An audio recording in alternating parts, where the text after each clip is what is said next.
Hello बच्चों, चलिए प्रश्न को पढ़ते हैं और समझते हैं। यदि ए और बी दो समुच्चय हैं तो सिद्ध कीजिए कि ए उप समुच्चय है ए यूनियन बी का। तो ये कथन हमें सिद्ध करना है। सिद्ध करने के पहले बच्चों हम प्रश्न की मुख्य अवधारणा लिख लेते हैं, ठीक है, जिसकी सहायता से हम इस प्रश्न को हल करेंगे। ठीक है बच्चों, तो मुख्य अवधारणा में हम लोग उप समुच्चय को समझेंगे। ठीक है बच्चों, मुख्य अवधारणा ये लीजिए। देखिए, मुख्य अवधारणा में हम एक नंबर पर इस बात को समझेंगे कि उप समुच्चय क्या होता है बच्चों। जैसे मान लो बच्चों, हमारे पास कोई समुच्चय x है और आपसे कहा जाए कि x उप समुच्चय है y का, तो मैं x के सभी अवयव अवयव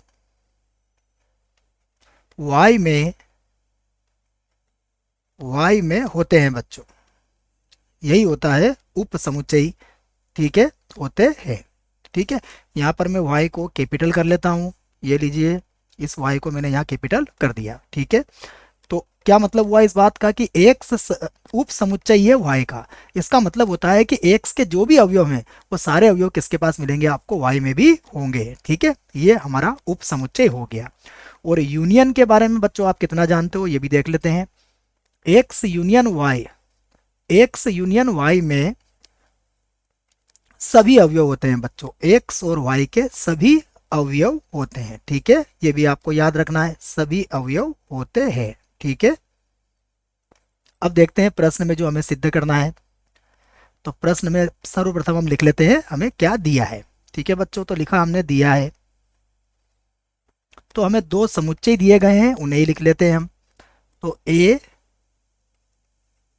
तथा b दो समुच्चय है।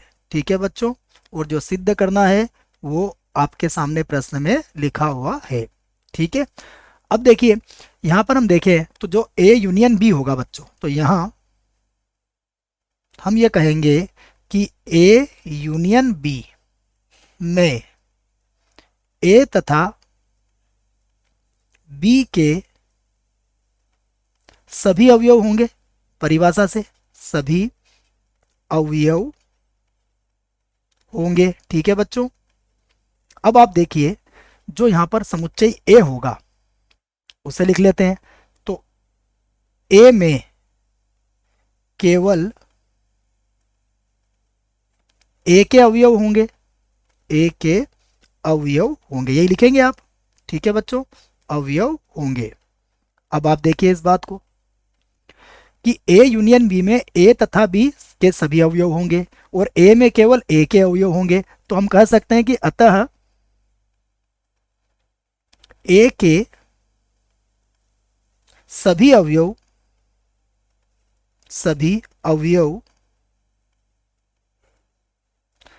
ए यूनियन बी में अवश्य होंगे। ठीक है, लिख सकते हैं इस बात को आप। तो हम कह सकते हैं इसलिए